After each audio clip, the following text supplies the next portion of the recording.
and we're going to have a terrific session on the Anglosphere vision, which I'm sure a lot of us have a great deal of sympathy with. And I'll very briefly introduce our now 5 speakers, and then we'll get on with their presentations. The first speaker will be Tim Hewish. Tim. And he's now the parliamentary researcher to Steve Baker MP, who's another of our speakers, wherever he is. That's later. Is he gone? That's later, Ruth. Later. No, he's there, but he says he's speaking later. He's speaking later. All right. Not in this session. He doesn't want to speak in this session. No, it's the different panel, Ruth. Meeting. Thank you. So you don't want to speak? Right. Fine. Isn't it amazing?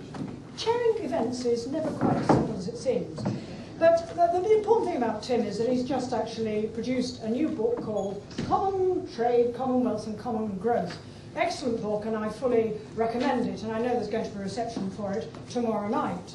Our second speaker, Andrew Rossendale, who is the Conservative MP for Romford, and he has the distinction of having Mrs Thatcher supporting him in the 2001 election when he had the biggest swing to the Tories in that particular election, which tells us something that Mrs Thatcher actually had a lot of traction back then, and she does indeed now. Here.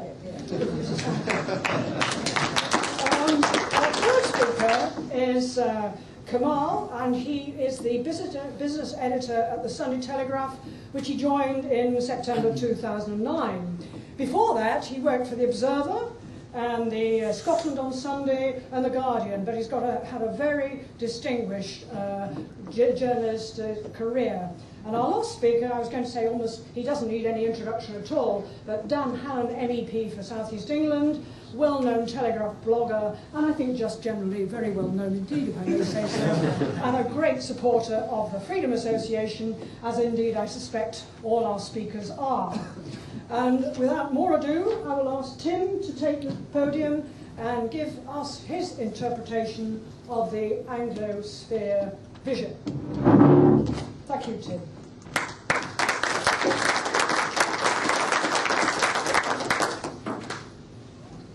Brilliant. Good afternoon, everyone. I just want to say a quick thank you to the Freedom Association for continually supporting my paper and backing it from the beginning. The same goes to Ruth Lee, who kindly gave me the idea almost 1 year ago, and also to Andrew Rossendale for kindly writing the foreword and always being there when I needed him to help out, so thank you both. Okay, it's always customary to start with a quote, so let's go with The Economist that we just have up here.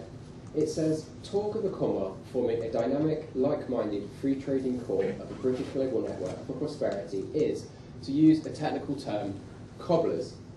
So there we have it. This panel and much of the audience are talking cobblers because The Economist says so. Their article is entitled "The Ultimate Eurosceptic Fantasy, Putting Faith in the Commonwealth." This concerns me somewhat because there seems to be an idea that the Commonwealth is a relic of empire. And I think this is wrong. What I envisage is a network of shopkeepers where we can have poorer Commonwealth nations trade their way out of poverty, not by using aid. I want a positive business ethos, not a political architecture. As you can see from here, I've used the 4 corners of the United Kingdom to show the positive benefits of trade with the 4 corners of the Commonwealth. Right, let's have a few statistics. If we combine all the Commonwealth nations' GDP together, it stands at $8.4 trillion US. It also has a combined growth rate of 3.7%, which is higher than its African and Asian parts. It also is predicted to have a labour force to increase by over 60% by 2050. If we compare that to the European Union, their total growth this year is minus 0.2%, which is paltry. And they've also got a workforce decreasing by 50 million by 2050. The Commonwealth also has an ability to trade on a 24/7 basis, simply because it's scattered all over the globe. You can be a Canadian business that has its paperwork done in London, and then all that paperwork and that business can be floated on the Singapore Stock Exchange. It is a cyclical thing that happens 24/7. Another point I'd like to introduce is the idea that the Commonwealth outperforms EU nations on a variety of economic and world rankings. One example is Rwanda. For starting a business, it comes in 8th in the whole world, whereas Germany comes 98th. And if you're a businessman, I think you know which one you're going to invest in and start your business. Another point I might like to make clear is this isn't just about armchair philosophy. I've gone out into the field, I've interviewed high commissions and high commissioners, members of parliament, lords, economists and businessmen, and they tell me the Commonwealth is worth investing in. Also, I don't want to just bang the drum only for it to fall silent. The recommendations I have are about practicality.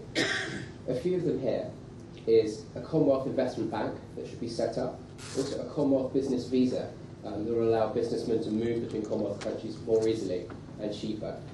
Other ideas are a variant on Andrew Rosendale's own Commonwealth Realm airport queue, which I support greatly. And I have other ideas on education, and this is the biggest thing. We need the young, especially in our country, to lift their eyes above the EU horizon. There is another world out there. There's the Commonwealth and the Anglosphere. Also, I wanted to take this time to discuss about ASEAN, which is a Southeast Asian economic bloc. Now, what they have is simply trade. There is no political architecture or machinations. That's all they do, trade. Most recently, they had a trade expo with China, and it filled 3 to 4 football pitches. This is what we should be doing with the growth sectors of the world. Also, my most ambitious idea is to have a linked Commonwealth Stock Exchange. Now, I said, it is ambitious, but when we crunch the numbers, it comes at 10.4 trillion US dollars, making it the second largest stock exchange if it were created, only second behind New York. Also, I call for a Commonwealth Trade Minister to be set up. Unfortunately, Lord Howe, the Commonwealth Minister, was demoted during the reshuffle, and unfortunately his successor has placed the Commonwealth very low down his remit, and in fact has never spoken about the Commonwealth, and this greatly worries me and makes my call for a Commonwealth Trade Minister much more apparent. I've got many more recommendations, but I urge you to buy the book and you can read more of them in detail later on. I also want to touch upon Ruth Lee's work that she's done about the EU, and specifically the EU Customs Union. I think that the EU Customs Union is outdated, and we're wedded to this ideal that we should just leave. We have no WTO seat as well, and if you believe in the nation-state principle or a democrat, then you should have the ability to trade independently. But at the moment we don't. We've siphoned it all off to the EU Trade Commission, and that's no way a nation-state should govern its trade.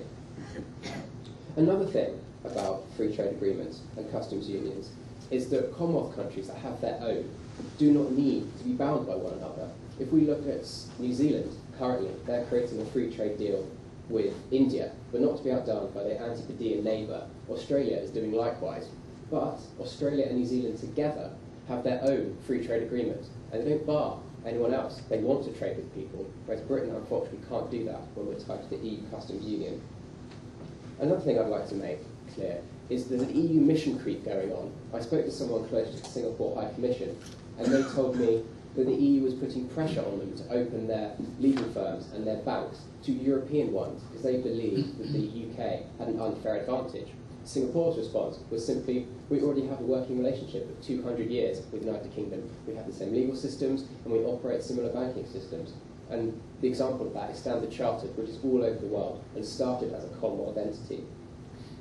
Moving on to trade partners, our biggest trade partner is the United States, followed by Germany, followed by France. If we just look at European trade, 1/5 of all of our exports go to Germany. If you add France and Holland into a mix, that's a top 3 that takes 50% of all of our exports. You add another 2, which is Belgium and Ireland, it's a whopping 70%. So that, we're in a customs union with 26 other states, but only 5 of them take 70% of our goods, and we're barred from trading with other people freely and fairly. This leads on to trade balances. Our trade balance with the European Union is 41 billion, which is astonishing.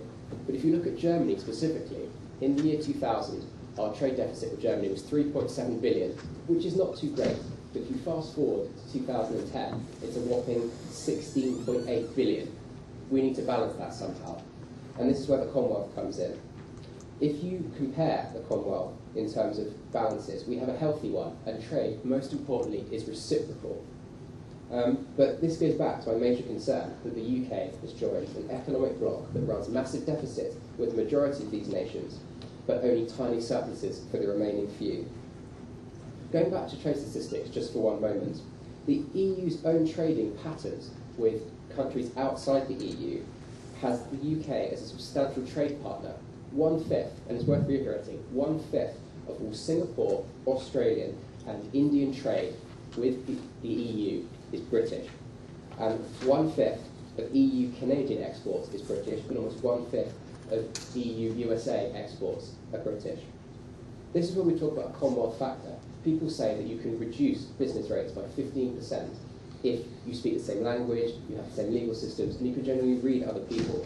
Now, this is hard to demonstrate using statistics, but I've gone round and spoken to High Commissions, and the strongest support I had was from the Indian High Commission, and they said, India feels there is a Commonwealth factor. You just pick up the phone or write an email knowing you can speak English.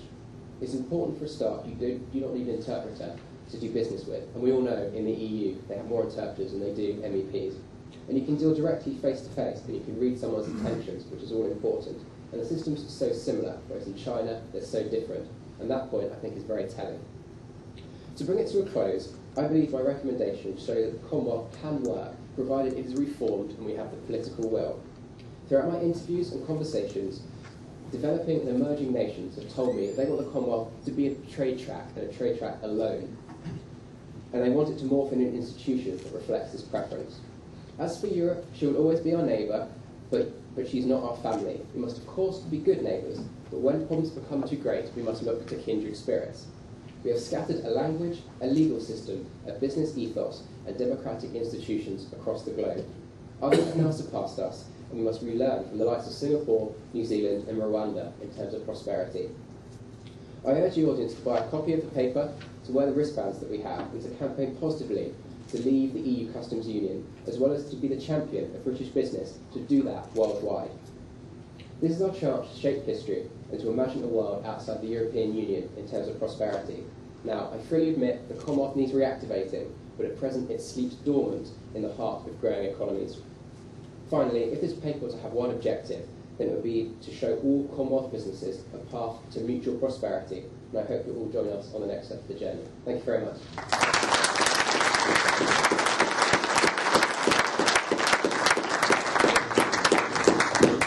Thank you very much, Tim. I think I endorse every single word of that, and all being well, my blog on the Daily Mail today just pretty well says all those things as well.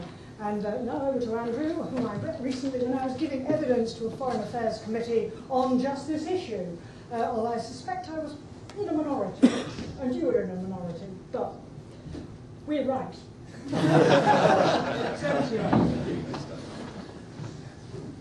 Well, thank you very much, Ruth, and thank you to the Freedom Association for hosting today's meeting and for making sure that we start to put this issue on the agenda, because for too long the idea that the Commonwealth is a bloc of countries that we can work more closely with has been rejected by the political establishment in this country, particularly by the Foreign Office, I believe, who see the Commonwealth and the British Overseas Territories as a quaint thing that we like to have there, but nothing that's going to have a lasting impact on our future.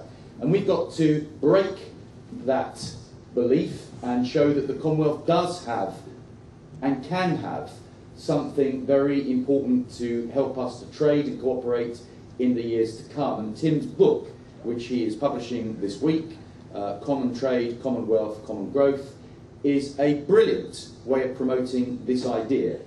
And I endorse what Tim has said, I endorse everything he said, and I hope that we as a party can start to develop a distinct policy in working with the English-speaking world based on the Commonwealth of Nations. And we are in a unique position to do this.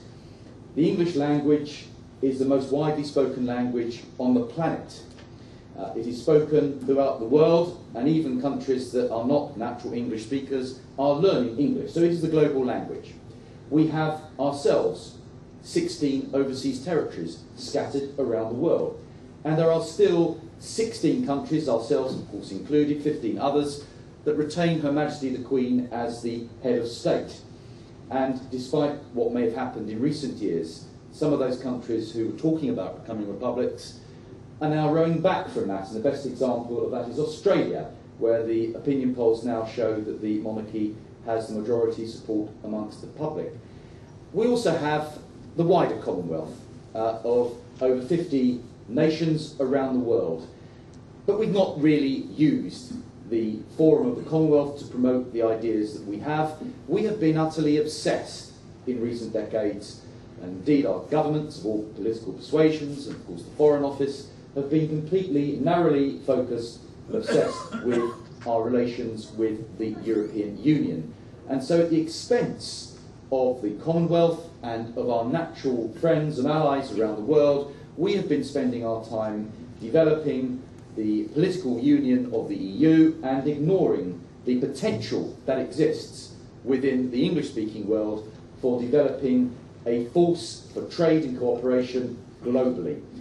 And I hope that our government will now look more seriously at this to develop this in the years to come. And I'm on the Foreign Affairs Select Committee. We are doing a report on this very issue.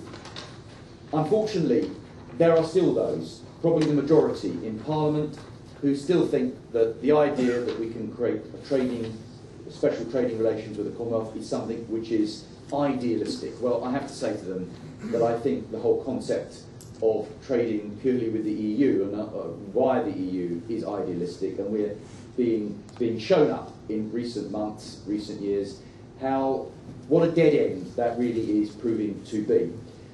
The wonderful thing about the Commonwealth and about the English-speaking countries around the world is that although you don't often think they're the same as us, if you scratch the surface, so many things we share in common, particularly those countries where the Queen remains the head of state. We have the Queen, we have the same constitution or similar constitution, a similar kind of parliamentary democracy based on the Westminster model, similar judicial systems, legal systems. We believe in free trade. I mean, that's the culture.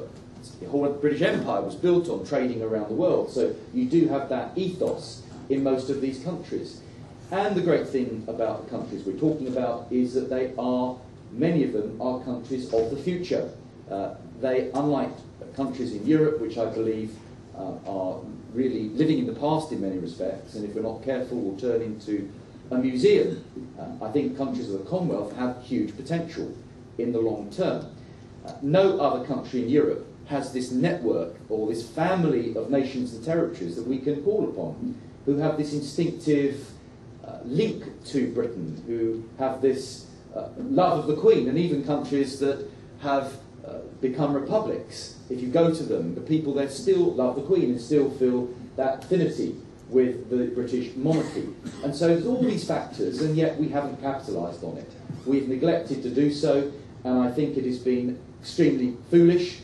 But if we are to look long term, and it is long term, we now need to look.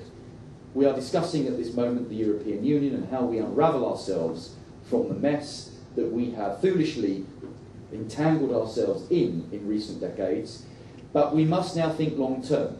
And I believe we are living in a global world, not a European world. And therefore, to me, it makes no sense whatsoever to put all our eggs into that basket. We should be broadening our horizons, looking to trade and cooperate at the length and breadth of the globe, and we are in such a unique position to do that.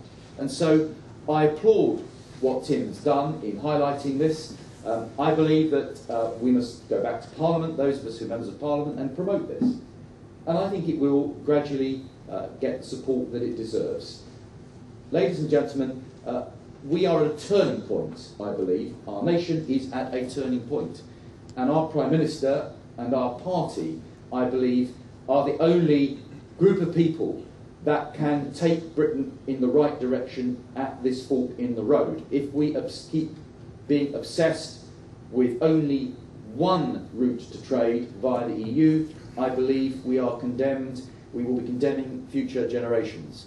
If we broaden our horizons and we capitalise on our history, on our traditions and our heritage, which is encapsulated through our territories, our realms, and through the Commonwealth, I believe we have a route to something better for the long-term future of our United Kingdom. Thank you very much indeed.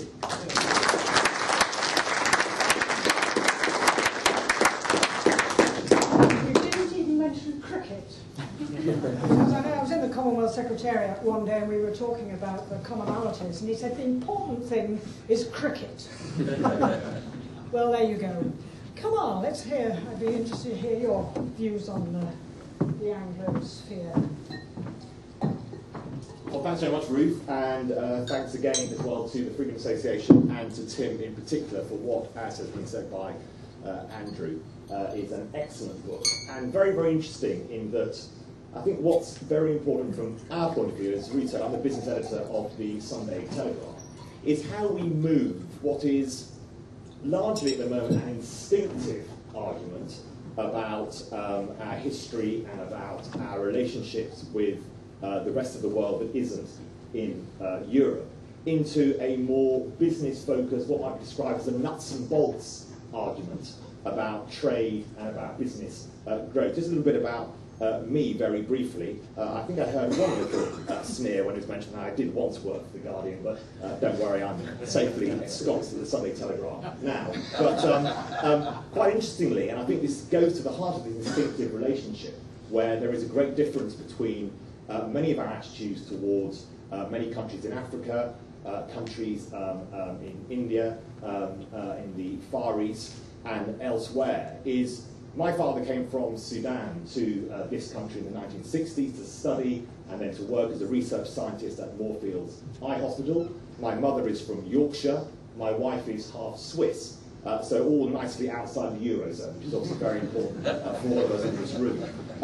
But what that brings, I think, to a generation like mine in the UK, who are proud to be British, but also proud of what their parents, and my father in particular, came to this country to do and to try and achieve, is that the Commonwealth does already have, as Tim touched on, a fair wind in terms of our attitudes in a way that the continent of Europe does not.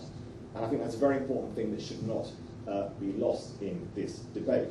But I first put my toe in the water of this discussion in an article I wrote in February of this year. And I just saw a little announcement about a gentleman called Sir Alan Collins.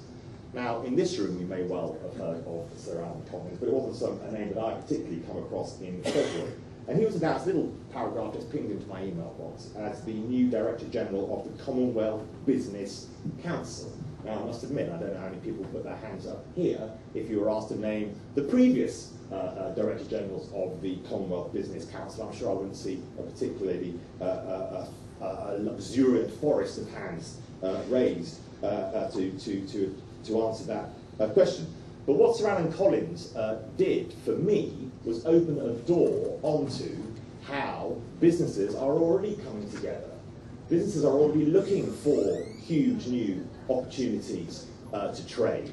As has been touched on, Europe is in a very problematic situation, and it was time, I felt, for the Telegraph to start talking more loudly about the Commonwealth thing. It's quite interesting, in the media, there is very little written about the other trading opportunities, which go beyond what are called the BRICS, so Brazil, Russia, India, and China, and it goes beyond what's going to happen in the Eurozone, and actually touches on much more, I think, advantageous discussions. The idea of the Commonwealth Business Council came from a guy called Mohan Kowal, who was an Indian policymaker who started the Business Council in 1997, which really was based on a very, very simple question, which was about how can we ensure that trade with our historic partners is promoted. Now, from my point of view, and I'm not sure this will be hugely shared in this audience, I'm not convinced that it needs to be an either-or discussion around Europe versus the Commonwealth. I think there's a question of priorities. But I think that what is important is that, obviously, I wrote, as I wrote in February, that historically we had huge relationships with countries like India, Australia, Singapore, Canada. They were our massive trading partners. And the problem has been is that in our obsession to make what is a difficult Euro relationship work, we have let those relationships wither. And if you look now, what is most interesting? We need infrastructure investment in the UK. Where are some of the biggest sovereign wealth fund infrastructure investors in the world? They are in Canada. And Canada is one of the now most important countries in the world in terms of putting forward infrastructure or supporting infrastructure planning. And it is, as Tim has made clear throughout his book, very, very depressing that only 5 Commonwealth countries make it to the top 25 export destinations for the UK. As has been touched upon, the shared language is vitally important. It's supposed, and tests have said that it reduces trading costs by up to 20%. Now, of course, there is some good news in all this, which we can promote. So if you look at our exports to India, up 9%, Canada up 18%, and Australia up 31% year on year, we are clearly doing some good things, and clearly in government that is important. I got a very kind email from Tim when I first wrote about this. I also got an email from Lord Howard. As you say, Tim, most depressing to see that he was demoted in the last reshuffle. But David Howell did say that the important thing was that this was worked through in government. And another somewhat depressing fact in Tim's book, there are only 6 civil servants in the whole of the FCO. I think only one of those full-time who actually works on the Commonwealth, whatever that may be.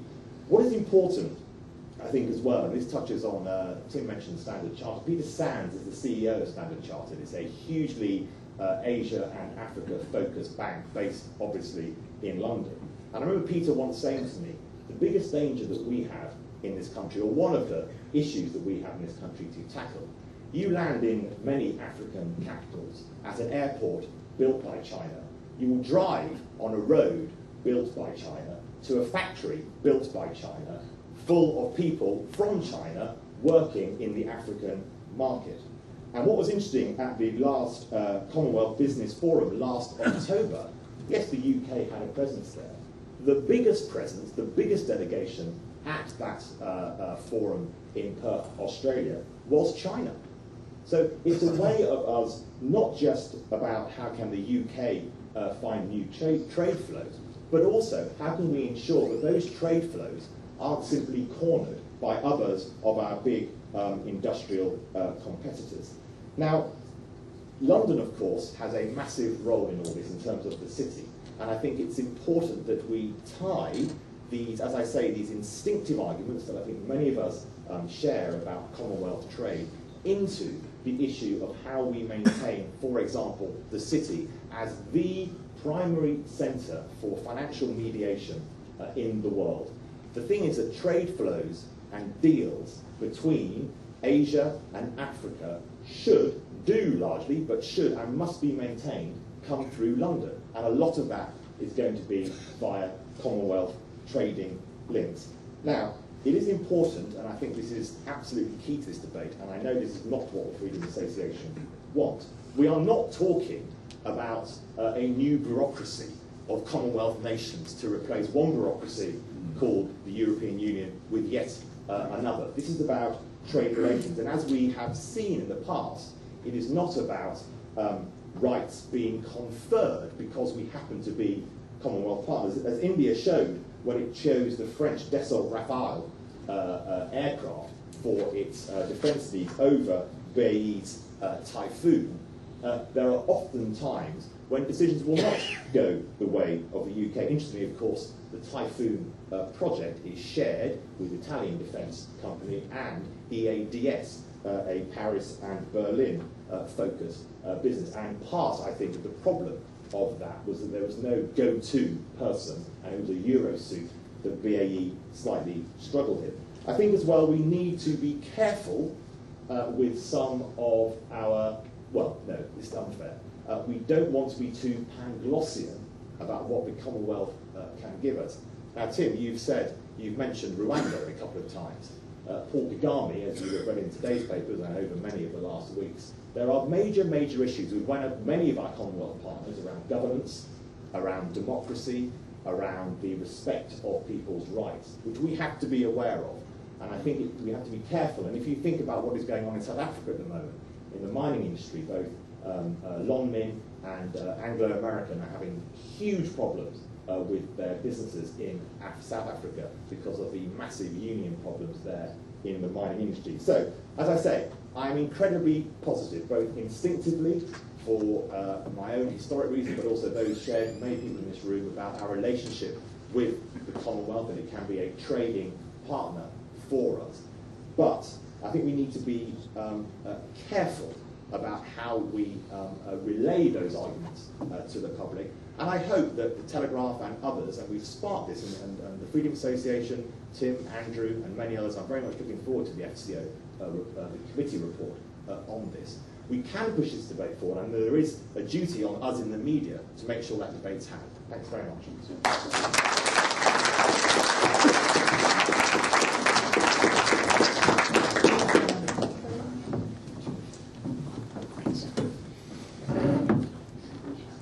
I wonder what we were thinking. I wonder what we were thinking at the end of the 60s and the early 70s when we decided to turn our backs on our hinterland and confine ourselves in a regional customs union. I won't repeat all of the arguments that I made in the last session about the differential growth rates between the EU and the Commonwealth, although I will repeat one of them, partly because a couple of you weren't there, but mainly because it bears repeating. According to the IMF, the EU is not going to grow significantly at all. It's 0.2% in the next 5 years. The Commonwealth is scheduled to grow at 7.3% per year. Compound that over 5 years. Now, you might say, well, that's easy for you to say today, Hannon, with hindsight. It didn't look that way at the end of the 60s. Well, that's true. Nonetheless, go back a step and ask yourself, what is the point of a single market? What does trade do? Why do we benefit from it? Why is it a good thing? The point of a market is to swap on the back of differences. You get something that you can't make yourself without undue expense, more cheaply from someone else, and you then gain the comparative advantage and you sell them something else with the labour you've saved. Adam Smith brilliantly observed that it would be possible, by ingenious use of greenhouses and fertilisers, to cultivate vines in Scotland, and that it would be possible to press these vines into some kind of passable claret at about 30 times the cost of the claret that could be purchased from Bordeaux. But he asked, would anyone consider it a reasonable use of resources to create, to protect the Scottish claret industry so as to be able to do this? Now, you can see, I'm sure where I'm going with this. How did we ever think that if trade is what we're good at as a country, we would be better off linking ourselves to a group of similar industrialised countries producing the same sorts of things and standing aside from what had until then been our main commodity markets? The bizarre thing about the European Union is not only that it still has a protectionist model, but it still operates a higher external tariff than Britain did, throughout the 20th century against non-EU goods. It's that the EU is bizarrely trying to replicate and export its model to encourage every other regional association to form itself into a customs union on the EU, of the EU type. So, to pluck an example more or less at random, there is a Central American customs union. And this Central American customs union is not something that has come together and that the EU happens to be in favour of. This Central American Customs Union is a creature of the EU, which has made its trade and aid deals with that region contingent on participation not only in a regional customs union, but in a regional supranational parliament called Parlacen. Okay? Costa Rica didn't want to join. They said, well, we're not really like all these other people. We're a democracy. We haven't had an army since 1948. We've got an advanced welfare system. Why do we want to participate in this regional parliament, which is mainly a way of giving immunity to former dictators? Brussels then said, well, we will then cut off all of our relations with you. We will only deal bloc to bloc, is the phrase. So, Central America is now being forced into a regional customs union where they can sell each other coffee and bananas and cut flowers, just as Europe is in an industrialised customs union. What a bizarre thing that anybody ever got the idea that a country like ours, a trading maritime nation, would be better off without the commodities of the entire world. Tim and Kamal have made the case that we should argue the business rather than the sentimental case, and of course that's right. And I'll do so myself. But don't scorn sentiment completely. There needs to be a ghost in the machine. The business case is surely the stronger if we feel that it is based on some community of identity. on some shared values that go beyond a simple transaction. In the first half of this year, I set myself the task of visiting all of the core Anglosphere countries. And two things were immediately apparent to me. I did various speaking tours in Canada and New Zealand. Two things struck me very forcefully, and it's impossible not to be moved by them as a British visitor. The first, admittedly, I was speaking to self-selecting Anglospherist audiences who'd chosen to come to listen to me, but the first thing that was immediately obvious was how ethnically representative the audience was in Canada, or in Australia, or in New Zealand. People very easily got the idea that it didn't matter whether their parents were from Vietnam or Hong Kong or wherever, that once you came to Australia, that implied taking on a whole series of matters, common law and free contract and jury trials and so on, and also with it, an implied relationship with the rest of the free English-speaking world. I'm not sure we've managed as well in this country as we have in some of the other Anglosphere states to make newcomers feel that they're part not just of the UK legally, but a part of this wider community based on shared sentiment.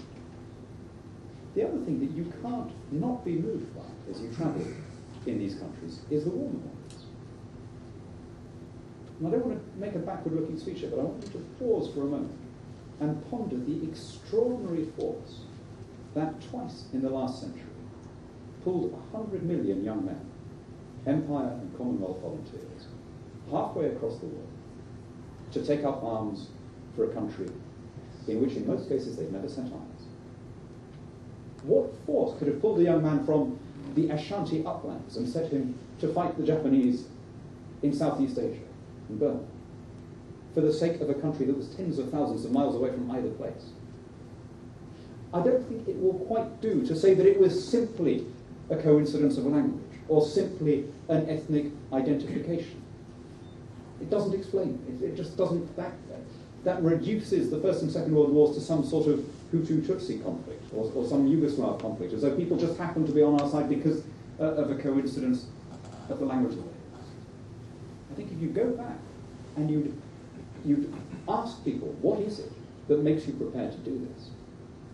On some level, they'd have said, I am fighting for better values because I'm fighting on the side of freedom against the side of authoritarianism. And they would have been broadly right. When we think of the West in a political or military sense, we're really talking about the Anglosphere. When we talk about the countries that have been prepared to deploy proportionate force in defence of personal liberty, it's the same countries that keep coming up again and again. There are not many states in the world that got the three big calls of the last century right. That is to say that they were on the right side in the First and Second World Wars and in the Cold War. It's a limited list, but it includes most of the core Anglosphere democracies. And that is not a coincidence. Looking at those conflicts, the peoples of those countries thought, because their institutions had taught them to think, that freedom was worth defending. So many of the values that we now regard as universal are the specific product of an English-speaking political culture. We've stopped thinking of them as peculiarly English values. We don't think of representative government, personal freedom, free contract, the rule of law, independent judiciary, equality before the law for all classes of people in both sexes. These were not things that were generalised. These were things that were exported, having been developed here. The very success of that model has made us lose sight of it. It's rather like saying, where is the English national dress? Every country in the world has one except us. Well, no, actually, we're wearing it now. I'm wearing it now. We no longer think of it as our property, precisely because it became so successful in the late 19th century that it became generalised. So, those sentimental values are not to be depreciated. The shared heritage of liberty, which we have in common, is something that is the basis of what is now a huge commercial opportunity. I've been speaking about the Anglosphere because that's what's on our title. We're supposed to be discussing the Anglosphere vision. I realise that there is a slight difference between the Anglosphere and the Commonwealth, which the other speakers have been addressing. seems to me there is a drawback with doing all of this. Obviously, there's a huge advantage with the Commonwealth, which is that it's already there, it has a secretariat, it has regular summit meetings and so on. But it has two disadvantages. It doesn't include some of the countries which it ought to include, specifically the United States and the Republic of Ireland. And it does include some countries which, on the basis of the criteria that I've just been outlining, representative government, the rule of law, free property, free contract, personal property, struggle to qualify. Let me put it no more strongly than that. By and large, the ones that struggle to qualify are, of course, the ones that are economically irrelevant. That is not a coincidence. They are economically irrelevant because of the policies they've been pursuing. Freedom is a very good business model. But when we look at the case now for a resuscitated Anglosphere relationship as the basis of our strategic economic direction, it seems to me we have technology on our side. For this reason, when we joined the European Union, you could still argue that regional customs blocks were the coming thing. You could still make the case that a country needed free trade with its geographical neighbours because that was where most of the action was going to be. The communications revolution has made that argument absolutely redundant. It is as easy for a company in my constituency to sell to a company in Dunedin as it is to trade with a business in Dunkirk. In fact, it's rather easy, for the reasons that Tim pointed to. The New Zealand company, unlike the French one, is English-speaking. It's common law. It uses the same accountancy practices. It has the same unspoken commercial traditions, the same unwritten business ethics. If there is a dispute between the two, it will be arbitrated in a manner with which both parties are comfortable. None of those things is true of the company in Dunkirk, despite 40 years of notional harmonisation, because you can't create by bureaucratic fiat that community of values that comes organically between individuals and between firms.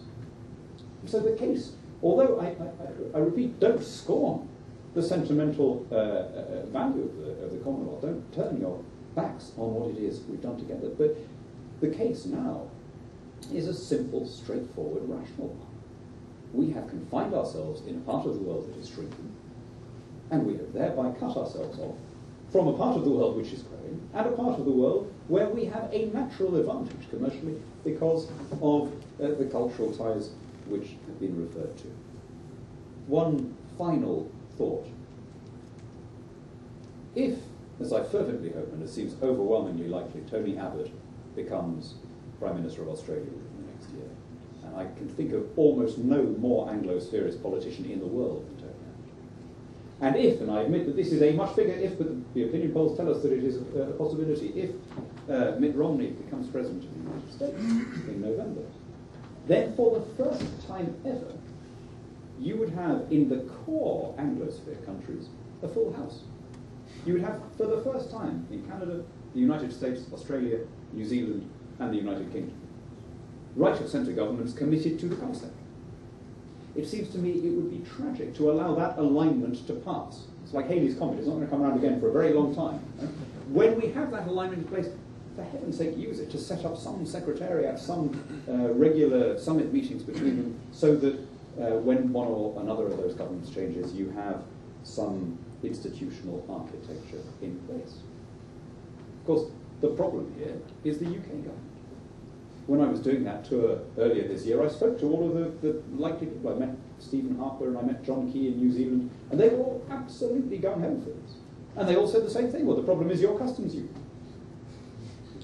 What is it that we would like?